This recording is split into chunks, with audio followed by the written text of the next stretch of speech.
In the Jungle with Jim Rome. Weekdays noon to 3 on WSKO Syracuse. A Cumulus Media station, the voice of the Central New York sports fan, The Score.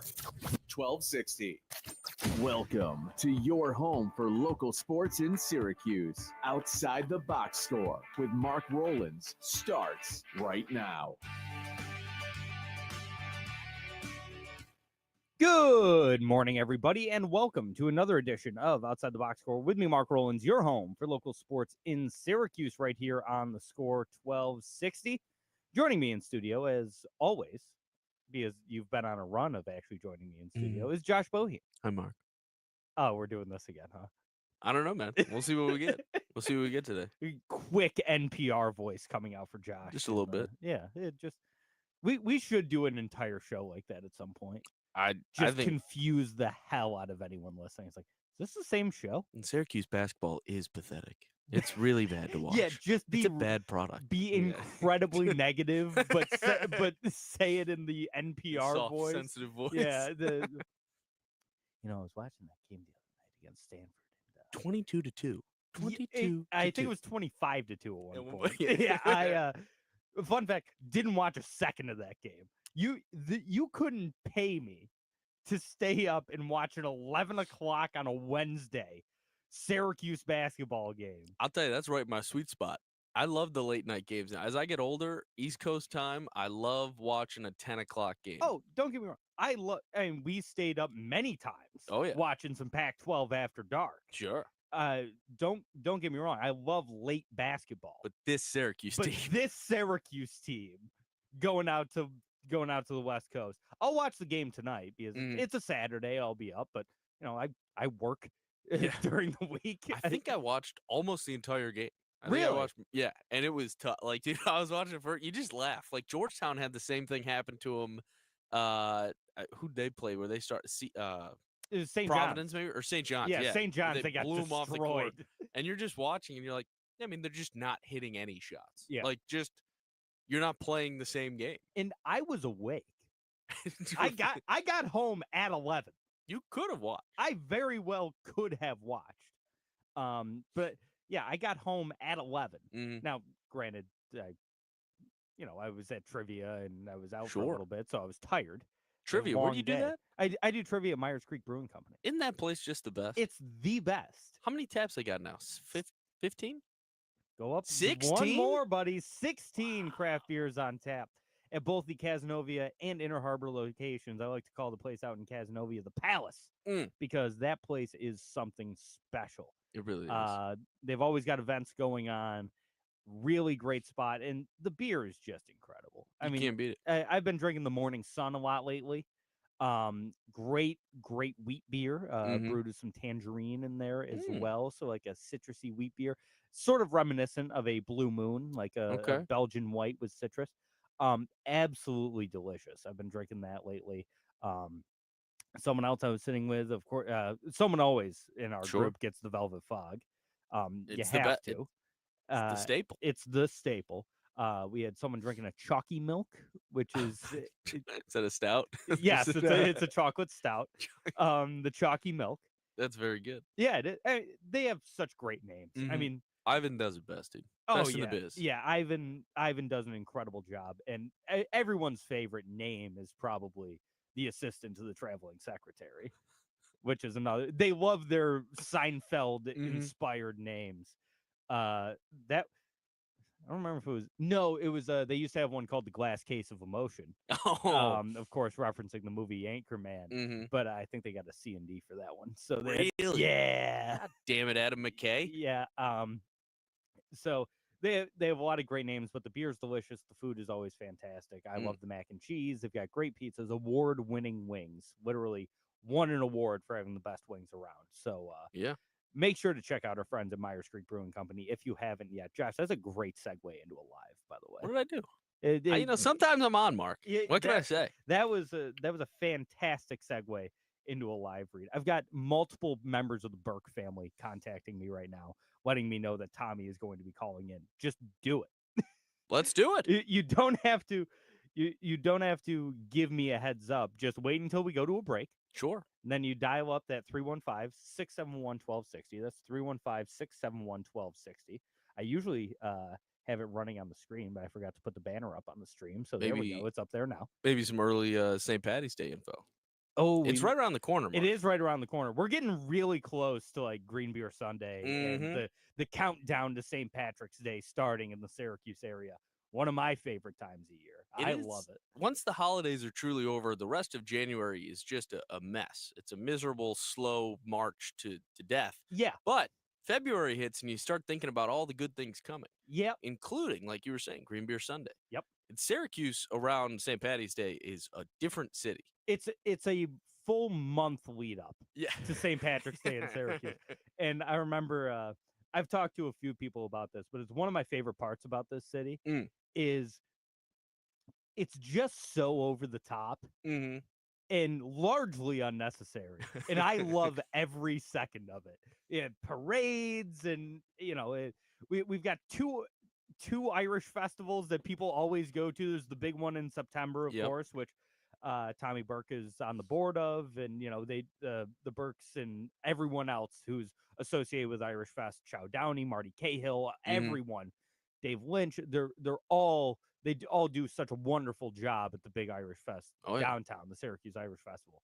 But then there's also the St. Pat's Irish Fest in July, which is the one that sort of gets you ready for the Irish Fest coming up in September. It's fantastic. I love everything about how this city treats those Irish American immigrants and, you know, children of immigrants that there are so many of around here. And but this time of year is just so much fun. Now, green beer, I think I'm washed, Josh. What? I think I'm done. You just can't do it. I went last year and you lost the fastball. You could feel it. Yeah, I lost the fastball. You started going, why am I out? There's so many people. Yeah, it's crowded. It's cold. It's all because it's in February. Right. So, and it's outside. Pat said, dude wants another sponsorship so bad from Irish Fest. Yes, I do. And he also said Green Beer Sunday is amateur hour. Listen, 4 years ago, all right, I'm all in. We're, you know, me and the boys get together. We're going to Green Beer. We start way too early. Sure. You know, do the whole thing. We're at, they're not a sponsor, but it's at Coleman's Irish Pub on Tip Hill, which, you know, is one of the iconic Irish pubs around here. And then every year I go, because I go every year. Right, every year I go, and I just enjoy it a little bit less. And this past year, like I said, it was freezing. So this might be the year. I don't know if I'm going to go. You'll go. Who are we kidding? That's the thing is I always say like, nope, I think that was the last one. I've said I think that was the last one for 3 years now, and I've still gone.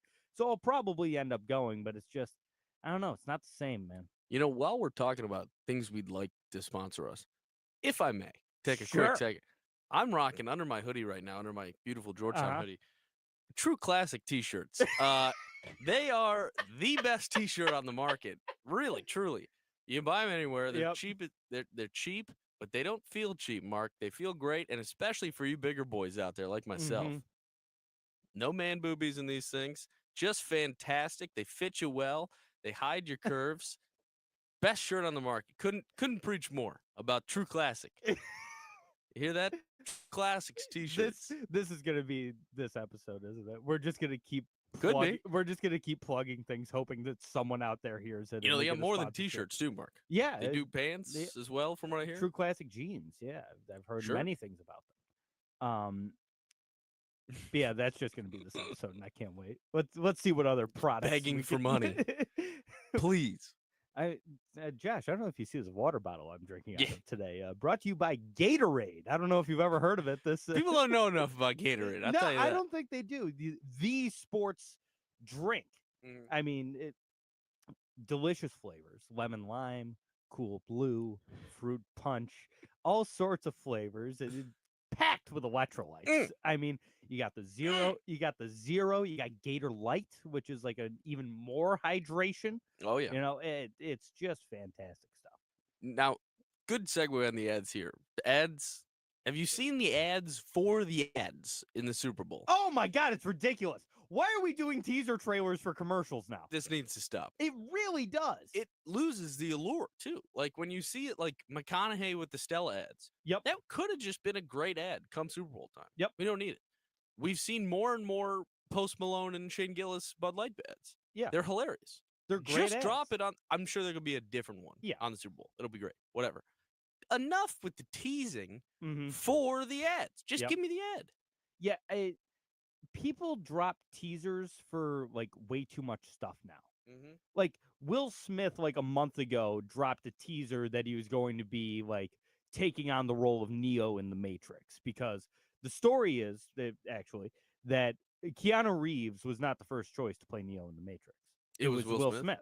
And Will Smith turned it down to make a little movie called Wild Wild West. Wow. And it's one of the worst decisions he ever made. Good song though. Solid song. But just a terrible decision by Will Smith. He was like, nah. I guess he like didn't Sci-fi get it. ain't gonna do it. Yeah. I guess he like didn't fully get it. And so he's like, no, I'm gonna go make this movie with Kevin Kline. You know, Kevin Kline's a big star and all this stuff. And woof. Wild Wild West did not turn out to be the project that he thought it would. So he was like, all right, I'm gonna do. You know, he dropped a teaser, like it was like the red pill and the blue pill, and it's like, oh, you know, it for people like me who know way too much random movie trivia. I'm like, oh, and I was thinking, oh, this is gonna be a Super Bowl commercial. Yeah, it makes sense. Like he's going to play Neo in a Super Bowl commercial for Kia or something. Who the hell knows? No, it was for a music video. Will Smith is back to making music. Oh boy. And he's in the music video, he's Neo from the Matrix. Well, why do we need to do this? I think a lot of guys are just too talented. They just don't know what to do. Yeah. He's got a lot of just pick one and go away. I mean, obviously he had the an incredible acting career since he was a teenager. He had the music career with was it just why am I drawing him and DJ Jazzy Jeff? Yeah, DJ. Yeah, I was trying to think of DJ Jazzy Jeff, and I'm like, what the hell was the guy's name?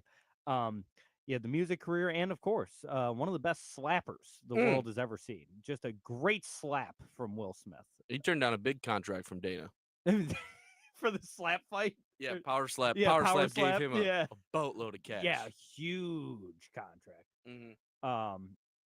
Jim said he's lost. I'm like, yeah, so am I.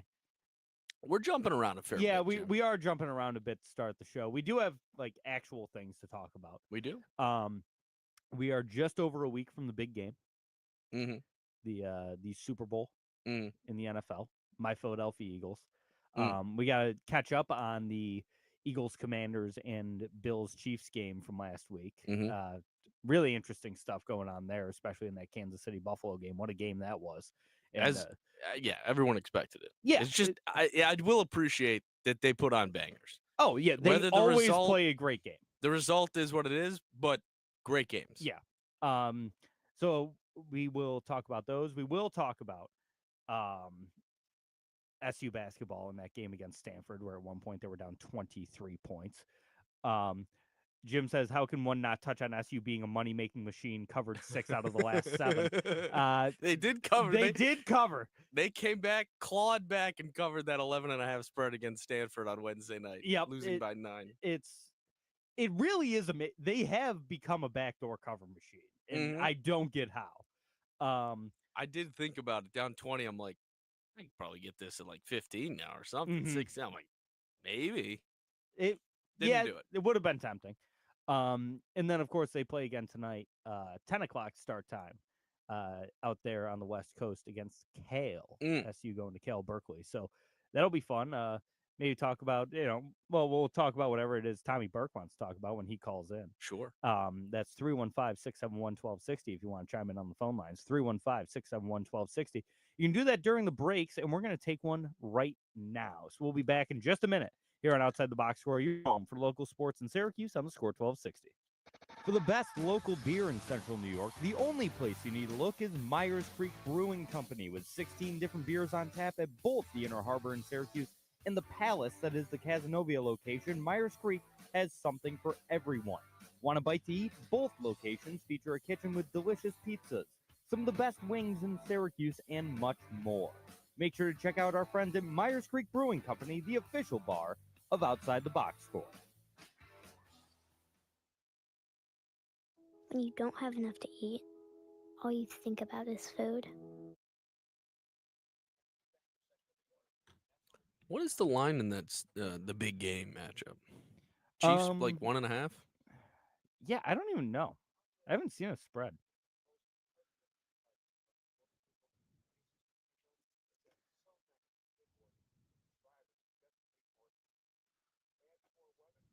I think it's 1.5.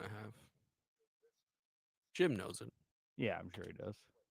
Yeah, 1.5.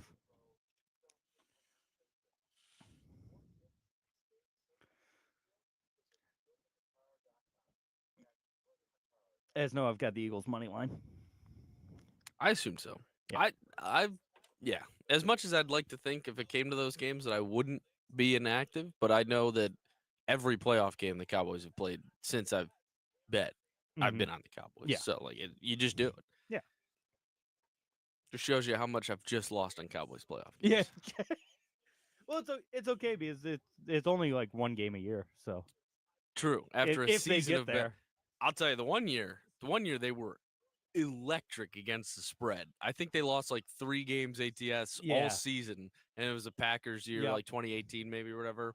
And instantly, I'm like, all right, I'll take it. It wasn't too bad. I made out this year.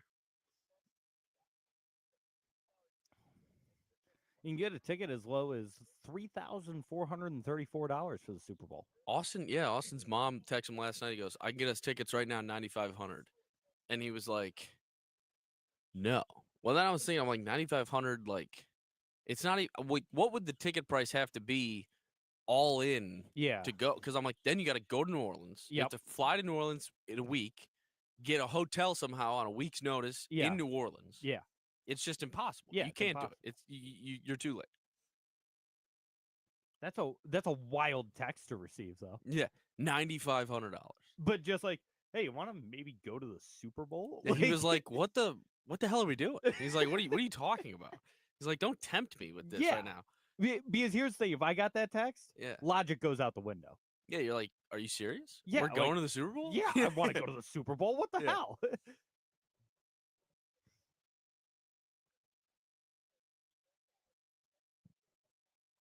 Pat says, let's talk some Big East ball. Tom and I are on location at the Garden. Little Johnny's Friars action. Ooh. It'll be a good one.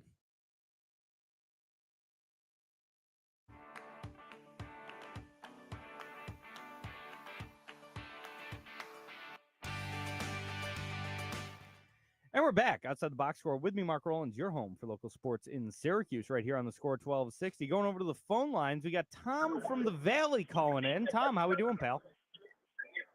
Good morning, gentlemen. Pleasure to hear from you as always. What's on your mind? Listen, sitting down here in the Moynihan Train Hall at the Irish Exit. Okay. Something box score might know about Irish Exit. Yep. Getting ready for St. John's Providence here in the Big House. Not Michigan, but Madison Square Garden. The most famous arena in the world, sure. I've heard of it. The Johnnies are 9-1 in their last 10 games. They haven't lost a home game. 13.5 is the spread say against Providence. Big number. I don't think they're going to have a problem winning, but that's a big number. That's a big number. I mean, as Josh pointed out during the break, both teams coming off of big wins against Georgetown. So we're. I don't have any picks, but I wouldn't be going with the spread today. That's a big number. I mean, Providence. Although it is Retro Day here at Madison Square Garden, and the rumor is none other Mr. Rick Pitino, Coach Pitino, might be wearing all white today, like he did last year. Ooh. Slick Rick in an all-white suit. We like you. We like you to number. All of a sudden, that number gets a lot more tantalizing. That's like going to the Vatican and seeing the Pope.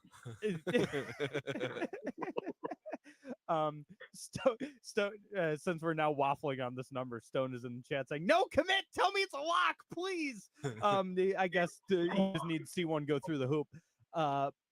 Now, here's the thing. So he might be wearing an all white, but I'd be even more willing to bet that number if he comes out full Carnesecca. If they already had the Carnesecca game. Yeah, I know they did, but it's retro night, and people think of St. John's, and it's Luke Carnesecca. I don't know. He might come out in just the ugliest sweater you've ever seen, but it also looks good. He would look great in a rescue mission sweater. I'll just say that. Absolutely. Now, how are your seats at the Garden? What's the seat situation like? You up in the nosebleeds? You got decent seats? I have no idea. Excellent. I was just told to meet somebody at Will Call at 11:40 to pick up my ticket. Wow. All right. That's the way to do it. Yeah. We do have a Central New York legend on the court today. At halftime, the St. John's baseball team will be getting their Biggie drinks. So Mr. Boyle will be in attendance. Mr. Jet Boyle, hailing from Corcoran High School, class of 2019, LeMoyne, class of 2023, St. John's class of, we're hoping, 2025. Apparently you can just stay as long as you want now. So I thought he was only going to have 1 year at St. John's, and here he is in year 2 as the closer for the Johnnies. So listen, the Johnnies, they look pretty good. Saw them in fall ball. They start their season in the next week or so. They're going down to Wake Forest to kick it off, and let's just hope they have a good one. Yeah, I'm looking forward to watching the Johnnies play baseball this year. Anything else on your mind there, Tom? I do have a question for Josh. Oh, hit me. Josh is available. Josh, I have one question for you. How many games did the Cowboys win this year? I can't get the internet to work. Playoff games. 8, How 7? many playoff games too? 0. Oh, nice. Nice. How many did the Bills win? More than that. How many did they have their starting quarterback for, Tom? All of them. Yeah. That helps normally. Yeah, usually. Yeah. All right, fellas, it's time for me to grab another beverage.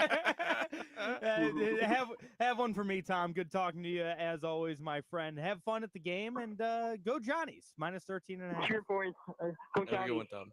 There he is, Tom from the Valley calling in. Whenever he calls in, he's never in the Valley.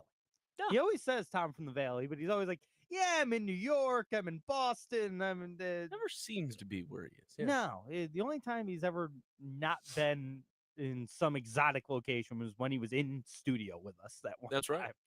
time. So Stone says he took the Johnnies at 12.5 and added Tennessee to it, a little two-legger. He did say he had a $200 parlay last night, so he doesn't need to see one go through the hoop. He's hot. Stone is red hot. Jim says, without looking, can Josh name the Cowboys offensive coordinator? They just signed him last night. We did a whole thing on this last week. Well, they just signed him. Clayton, whatever his name is, from Arizona. Oh, yeah. Offensive line coach from Arizona Cardinals. Oh, I thought they were going to promote the QB coach or something. Scott Tolzien? Yeah, he got dumped. They let him go. Oh, okay, cool. No, yeah, we were doing a whole thing. No, they stink. I don't know. I don't like them. So who's this guy? Is the offensive? Clayton with a K. And he was the offensive line coach? At Arizona. Or in Arizona. Yeah. I was going to say, like, for the Wildcats or for the Cardinals? Cardinals, sorry. An OL coach is going to be the offensive coordinator of the Dallas Cowboys. Yeah, man. I don't know. Sure. While we're on football, Marky, I've been waiting a week to get this off my chest. And I don't think I'm going to be as hard as people expect. I really don't. Talking about the Bills-Chiefs game, if we may. Yeah, sure we can. Couple big highlights and takeaways from the backlash of Bills fans online.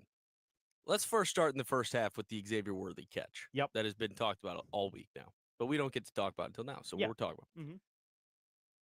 I will say, the ball hit the ground, of course, and I thought it moved because there's no way it couldn't have moved because he didn't have possession of that ball. Yeah. So if he got possession, the ball moved. Yeah. Fine. Now, I will say, why did you challenge it? Assuming the Chiefs were unstoppable in the first half. Terrible challenge call. If you push them back, they just take more time. You never get the ball that half. Yep. And then they just score and could double up on you. Like, it didn't make any sense. Bills fans actually got away with one there. They're mad about it, but like, you didn't want you didn't want to give Pat Mahomes just more time to chew. Yeah. And they're like, well, what if we turned it over? You weren't. That wasn't happening. The first half, they were annihilating. Mm-hmm. You couldn't stop them. Yeah. They were going to score. That's out of the way. Just Sean McDermott, silly challenge. Yeah, horrible challenge. I was watching the game with my dad, and we were both like, why the hell did he challenge that? And to be so upset about it, it's like, you didn't want that. Yeah. Think about it. Just take yourself out of the ref screwing you for once. Just take it back. That didn't happen. Second, let's talk about the 4th and 1. The big 4th and 1. Well, can we talk about the 3rd and 3 before the 4th and 1 as well? Sure. Okay. Remind me of that play. It was another run play, right? No, short pass to Kincaid. Did he drop it? What happened? No, he got a first down. Oh, I see what you're saying now. Yes, when he ran up to the, I guess. Yeah, he got a first down, and then they called it not a first down, and then the Bills got another first down, and they once again called it not a first down. Another first down. I think they got it. I think you just should take the refs out of it and stop running the short things that aren't working. When your running back is unstoppable all game. Yeah. James Cook was the best player on Buffalo uniform that day. A lot of Ty Johnson in that game. Way too much Ty Johnson. And not enough James Cook letting him cook. Yeah. The short down stuff, they just refuse. They're like, he's not big enough, I guess, in their mind to like give him the ball. Yeah. And they just have to trust, like, this is where I'll take back. Normally, I would say this is selfish Josh Allen. But I don't think so. No. I don't think in these, at the goal line, sure, it's Big Josh's time. But in the 4th and 1s, I don't think he needs it. But it just never worked. It wasn't working all day. Don't do that to yourself. Don't put yourself in that scenario. And I don't really care about that because they had another chance. Yes, they did. They had a chance, and they blew it. Yeah, they did. And no one screwed them. No. Josh didn't pick up a blitz call, got rung, and made the people complaining about Kincaid. He made a chance just to get to that. That would have been a great catch. It would have been a great catch, but it's so hard when you're watching a professional football player, and especially one that was drafted as high as Kincaid was. Sure. Have a ball not only go into his hands, but also out of his hands. I hear you. It would have been a great catch, and he did make a good play to even be able to get his hands on that ball, because you watch the ball come out, it's got a lot of spin to the left, if to Josh's left, it would have been Kincaid's right, whatever. It's got a lot of spin, it's a hard ball to catch. I still think you got to catch that ball in that situation. I think Josh could have thrown a better screen pass to Amari Cooper on the 3rd and 5. Sure. To try and get the first. Absolutely. The blame is all over the place. Right. This isn't just the refs screwed them, because I do think there were a couple questionable calls, but they actually kind of went both ways. There were a couple that were against KC that I was like, the officiating one wasn't as bad as I thought it was going to be. Yes. I went into that thinking the Bills were going to just get screwed. They've become the sourest of fans across any sport when you play against the Chiefs. And they just, fact is they just can't get the job done. And they look for someone else, an ungodly manner. So I didn't think the officiating was great in the game, but that's the NFL. There's never great officiating in an NFL game anymore. Yeah. So whatever. I think a lot of the blame goes on McDermott. Like you said, some of the play calling was just not good. To be a defensive coach, KC put up 30 for the first time all year. That's crazy. Yeah. But here's the thing. We knew they were capable. I said on this show, they have to score 30 points to beat Buffalo. Yeah. I said before that game, there's only one way they beat the Bills, and that's if they can score 30 points. Yep. And I said, I know they can do that. I'm not sure if they will do that. And, of course, it ended up being a 3-point game, and because they were able to get over that 30-point hump, that's why they won. I don't think much blame goes on Allen. No. A little bit. Yeah, a little bit. Like you said, you got to make a better pass on that screen. Like, there were some throws where I'm like, okay, you got to make a better throw there. But it's so funny because a lot of people are so quick to blame the quarterback all the time. Yep. And sometimes you're right. Well, people have been doing that with Jalen Hurts all year. I was just going to bring this up. It's hard to blame the guy who doesn't commit the turnover. Yeah. Josh never made the big mistake. No, to give him his credit there. But is that also him just holding back a little bit? Mind you, he had a couple throws that could have been the big mistake. Oh, yeah. A couple drop picks. He made some really bad throws in the first half. Nerves off the first drive for sure. Get it, whatever. But no, he played a good game. Yeah. I don't think he did anything out of the ordinary to win the game, obviously, what it looked like, but he didn't lose them the game by any means. Mm-hmm. I'm not saying that. Yeah. But you got a guy like Jalen Hurts who is in the Super Bowl right now. Right. Doesn't put up huge passing numbers, doesn't always put up big rushing numbers. He can sometimes, but he's not the reason the Eagles win. Right. But he's very rarely the reason they lose, too. And I know they only lost 3 times this year. Oh, boo-hoo. But it's just, I don't know. Well, that's the thing. Yeah, is he going to catch the blame when he hands it off 20 times this week and then doesn't throw a pick by chance? Whatever it is. Exactly. If he goes 18 of 26 for 190 yards and a touchdown, right, and the Eagles lose 37-33, right, is it going to be Jalen Hurts' fault? No, of course it won't be. But people will automatically be like, well, he's got to throw for 250 and 3 touchdowns. He didn't do enough. I'm like, he doesn't need to. They don't ask him to do enough. Yeah, exactly. I don't know. That it's tough. Bringing in Saquon was like such a big move. Obviously, they're so good. But then it's like, Devontae Smith got to be one of the most wasted talents of the year. That guy's so good. He's freakishly good. Him and A.J. Brown are the best receiver duo in football. Yes. And if they played on the Bengals, it wouldn't even be close. Like the numbers they'd put up would be Burrow crazy. would win MVP every year. Mm-hmm. And I know the Bengals already have Jamar Chase and T. Higgins, so it's like that's a solid one. Yeah. But I think A.J. Brown and Jamar Chase are pretty much on the same level, and I think Devontae Smith is a step above T. Higgins as a player, not numbers-wise. But as a receiver. So, if he played, or if they were on the Chiefs, if Pat Mahomes could throw to A.J. Brown and Devontae Smith, oh boy, that team would never lose again. Talk about guys who are open on every play. Look at Devontae Smith. Devontae Smith is open on every play. Top 3 route runner in the league. Yeah. Insane. He's incredible. People didn't like that draft pick. No, people said he was too small. He was too skinny. He was going to break in half. He got some big hits this year. Yeah. He missed a couple games. He's more durable than a lot of people thought he was going to be. And here's my thing. You can draft a wide receiver who won the Heisman with the 10th overall pick. You do it. Not much to talk about from that Eagles-Commanders game. They just kind of took care of business. There is one thing I want to talk about when we come back. We do have to take a timeout. Jim's reminding me, as he always does. But we are overdue for a break, so we'll be back to talk a little bit more about that Eagles-Commanders game and more on Outside the Box Score. If you're a fan of local craft beer, the only place you need to go is Myers Creek Brewing Company, with 16 brews on tap at both the Cazenovia and Inner Harbor locations. Myers Creek has the best selection of locally brewed libations in all of central New York. Want a nice hazy IPA? The Velvet Fog is a must-try. More of a traditional Pilsner? How about the Floatin' on By? And for you sour drinkers, the It Takes Blue to Mango. So crack open a cold one with the official beer of Outside the Box Score, Myers Creek. Bringing summer.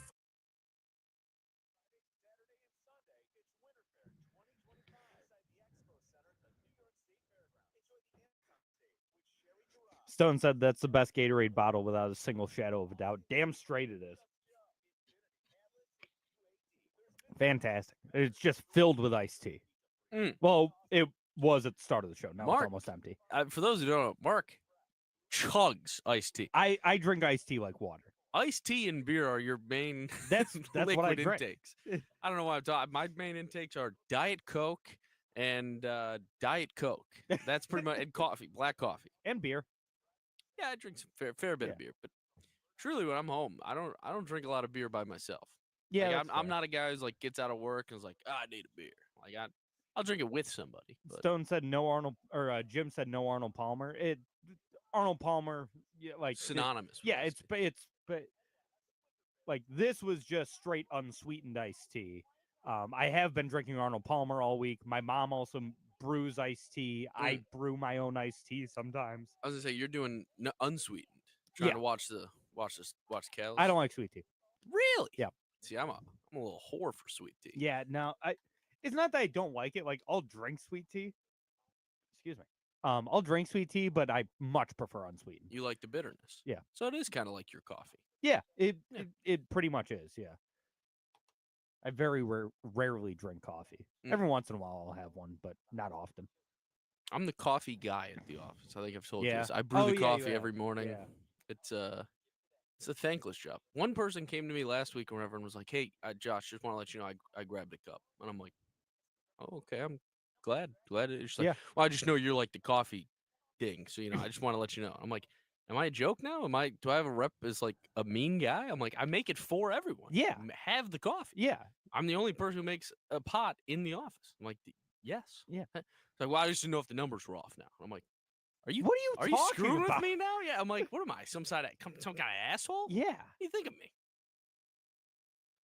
Boo. Somebody that person. hit my car, Mark. What? Somebody hit my car Somebody hit in your the car? office. Well, as the people know, I'll throw it out of the way. I park illegally, kind of in our visitor parking spot. And someone posted in the chat and was like, "Hey, does anyone know who drives a black Nissan?" I'm like, "Oh, Jesus Christ." And so I couldn't get to it first in a small group chat. Yeah. They put it out to the main office, everyone who drives the black Nissan. I'm like, "Oh, God, stop putting eyes on it." I go down there. I'm like, "I'm the culprit. What happened?" She goes, "No, I'm the culprit. I hit your car." I'm like, "Woof. All right, no worries about it." Thank God. Yeah.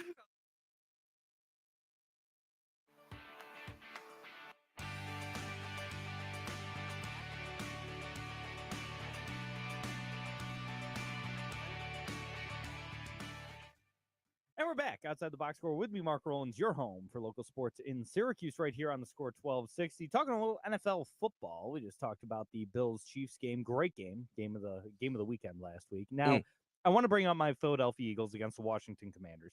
Sure. Not much of a game. Philadelphia just had their way with Washington. It made me very happy.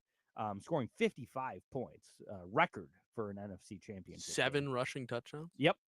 One of them by Will Shipley. Yeah, they were letting everybody get a touch. Oh yeah, is fantastic to watch. But the one thing I wanted to bring up, because Stone brought it up in the chat, Frankie Louvu is now one of my favorite players.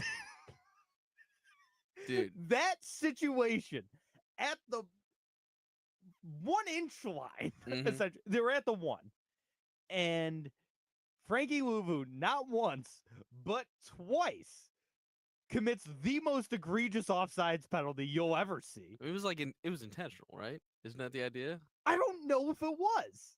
Because they were just like, I don't want to do this. We're not tush pushing. You can't tush push me. I thought it would be intentional. Yeah, I don't know, but it was just so funny watching him go absolutely flying over the lines twice in a row. I thought he was on the second time.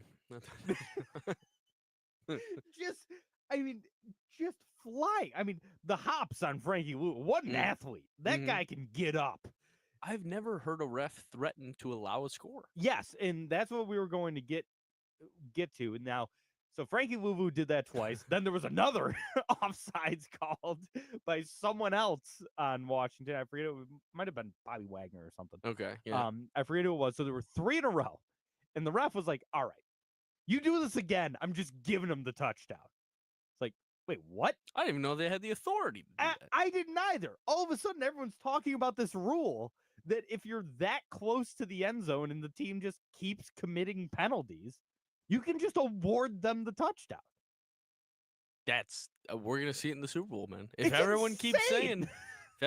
saying the rig job's in, we're gonna see it. They're gonna award Kansas City a touchdown. Yeah, who knew that rule existed? I mean, shout out the refs for knowing such an obscure rule. That ref's been waiting to award a touchdown his entire career. He read that rule when he was in referee school and has never stopped thinking about it. He's like, I want to be the guy. I think it's happened once before in like the 70s or something. And yeah, it's called a palpably unfair act, which is also a strange name for it. It's very, very wordy for an NFL rule. Yeah. I love that that's a thing. It's so funny to me. That sequence in that game was maybe the hardest I've laughed in like 3 months. My dad, like, he did it the first time, and I was like, God, wouldn't it be funny if he just did it again? And then he did it again. we were out somewhere watching the game, and we're just laughing so hard, and all of a sudden there's a do it again. Do it, like the entire bar is chanting. They wanted a third. And then they get called for another penalty. Yeah! Like people are raising their drinks in the air. They're like, yeah! It was fantastic. It was so much fun. And maybe it's because my team was absolutely dominating and Washington never stood a chance. And no, like once the game started, once the game started, it was clear what was going to happen. I see what you're saying. Yes. Like yes. I thought you were talking. They never had it. No, I said I thought the line was too big. If I was going to bet a team in that game, it would have, or bet the spread, it would have been Washington. So I thought they had a much better chance, and apparently they did. I told you they weren't live. That's all. You did say they weren't live. And but man, what a time that was. Just one of the most fun moments I've had watching a football game. And it helps that my team was involved and was the beneficiary of it, but just so funny. It's interesting to watch an NFC championship game with two of your division rivals where you're just going, I don't care. Yeah. Either one is like, especially when the Eagles got it. Like I did say last week, I wanted the Eagles as my insurance clause just in case. But no, I just don't care. And now this week, I get to root for the Chiefs again. Yeah, I mean, I can't root for the Eagles. No, that's fair. But yeah, I get it. Yeah, we'll give you out. It's okay. This is what happens, Mark. Yeah. I can't. They are the big bad empire, but Vader's a cool character. You know, Vader is cool. Sometimes you got to root for the dark side. Vader's Mark. very cool. I will say, I forgot what I was going to say. Just lost. I will say. I lost it. Just totally lost Vader, Chiefs, Eagles. Yeah, it was about the Chiefs. There's been a lot of discourse online about who is more evil, the Chiefs or the Patriots dynasties. Mm-hmm. Listen, I'm getting a little annoyed with the Chiefs, especially being a pseudo Bills fan, and they keep beating the Bills. The Patriots cheated. Yeah. Twice. Like actively proven to have cheated. And they had a tight end who went to prison.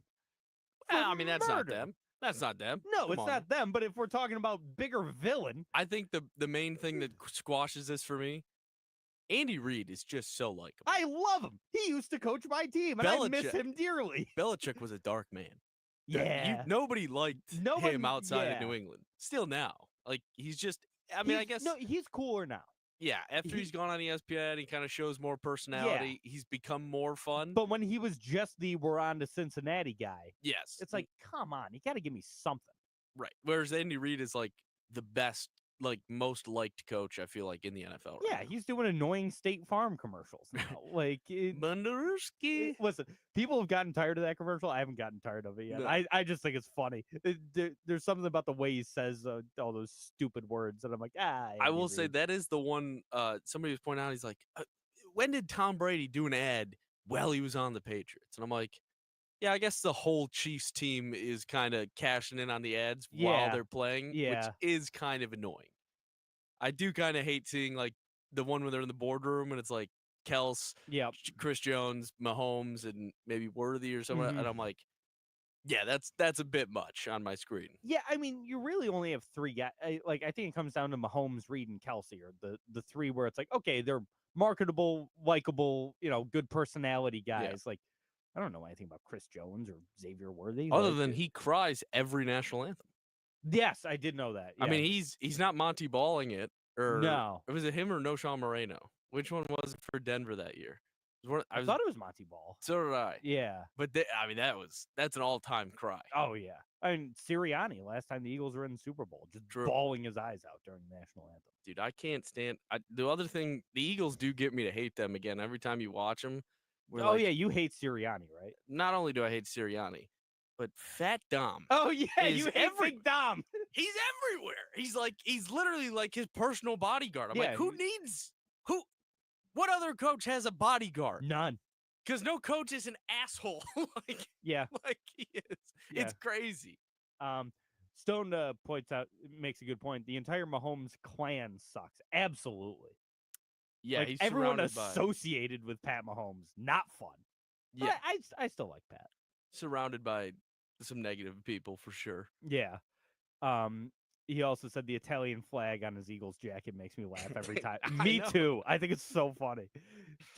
But listen, Big Dom became a folk hero after he was kicked out of that game. So no one knew who he was before then. No. He was just like a weird guy. Like, thinking about it, like normally that guy would just go away. They'd just be like, yeah, that was crazy. He touched a player from another team. That guy's nuts. And then they were like, no, this is our hero. And you're like, what? This is the Philadelphia Eagles. There are no Philadelphia Eagles without Big Dom. Right. All right. So, yeah, but I can understand. Like, Sirianni rubs me the wrong way sometimes. So, I don't know. I can see how people that aren't fans of the Eagles would be like, yeah, that guy sucks. Screaming at the fans. He's the Dan Hurley of the NFL. Yeah, but I loathe Dan Hurley. But he's not as mean. No, I'll give him that. Dan Hurley's mean. Yeah, Dan Hurley is a jerk. Yeah, he's just a jerk. I can't. Sirianni gets super into it, but I wouldn't say he's a jerk. That's fair. Did we talk about Dan Hurley last week, maybe 2 weeks ago now, with the ref?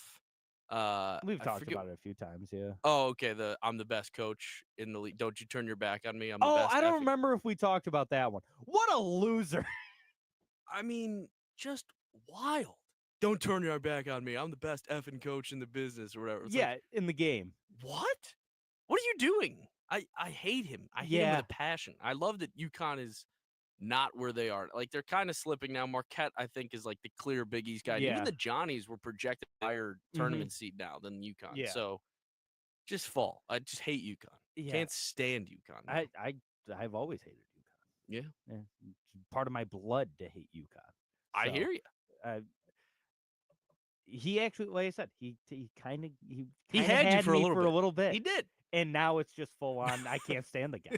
I wish he would never coach a game again. His brother's also a psychopath, but he coaches at Arizona State, so no one cares. I think it's like something where, like, as they're rising up, it's kind of like, oh, this guy's fun. Like, they're feisty. Kind of like Kenny Dillingham, the ASU football coach. Oh, yeah. Like, he's a psycho. Yeah. But he's fun because they're like underdogs still now. Like, if they start like winning a lot and he's still like starts being rude aggressive, not just like, this is my place, this is my team aggressive, that's when it turns. Yeah. That's when it turns. Yep. I think that's absolutely it. Now that he's won a couple of national titles, it's like, all right. Yeah. Shut the hell up. Go back to coaching. Right. Sick and tired of this whole shtick. Jerk. All right, we got to take another timeout. We'll be back. More to come here on Outside the Box Score. For the best local beer in Central New York, the only place you need to look is Myers Creek Brewing Company, with 16 different beers on tap at both the Inner Harbor in Syracuse and the Palace that is the Casanova location. Myers Creek has something for everyone. Want a bite to eat? Both locations feature a kitchen with delicious pizzas, some of the best wings in Syracuse, and much more. Make sure to check out our friends at Myers Creek Brewing Company, the official bar of Outside the Box Score.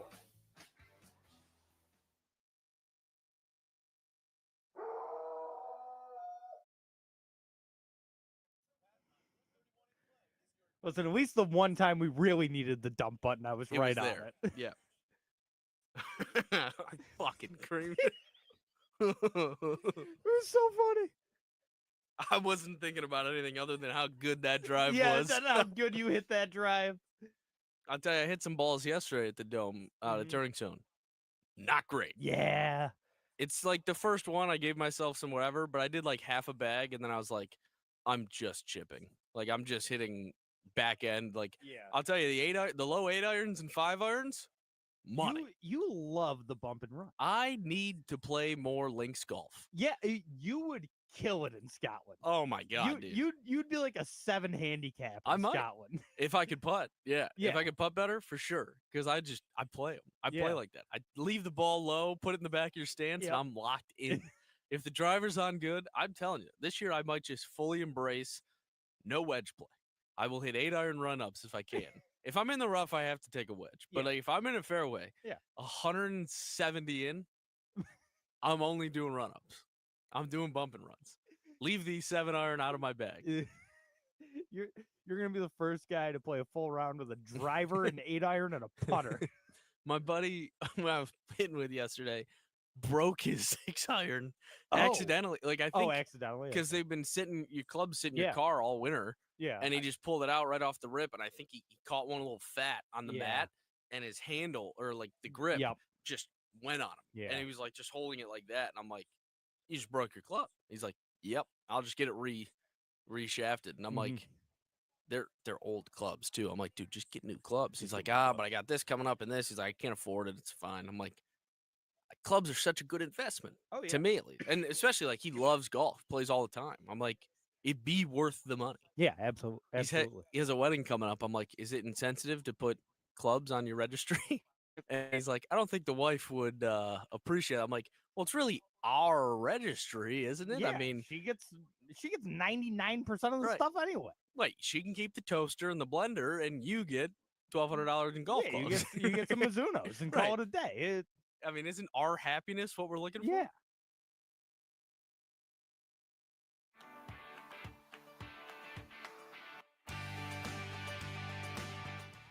And we're back outside the box score with me, Mark Rowlands, your home for local sports in Syracuse, right here on the Score 1260. Coming to a close here on another Saturday.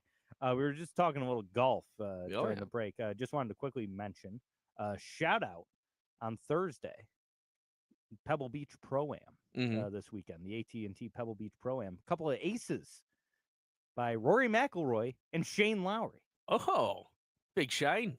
Couple of good old-fashioned Irish boys. Well, Rory kind of. Yeah, northern Irish, but he's kind of counted. That's big conflict there. Yeah, but they're not real Irish. The Irish have sort of adopted Rory. It's fine. Yeah.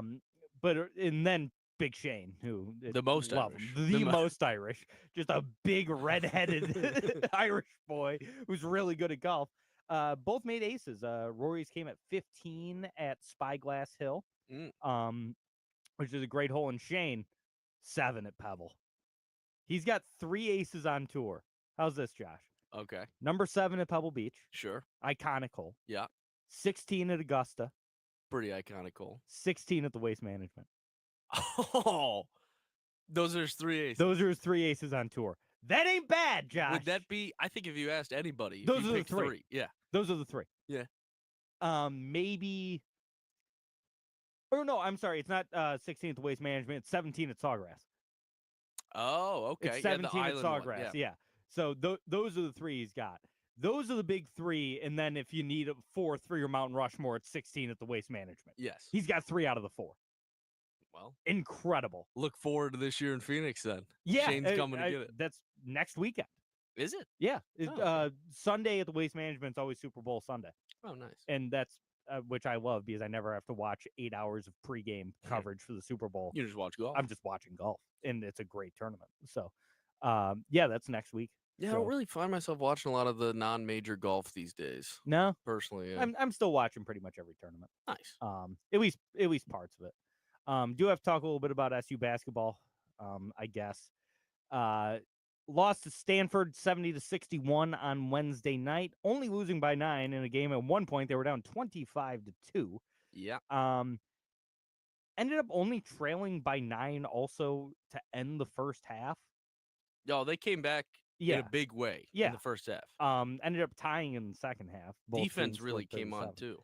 But just 25-2.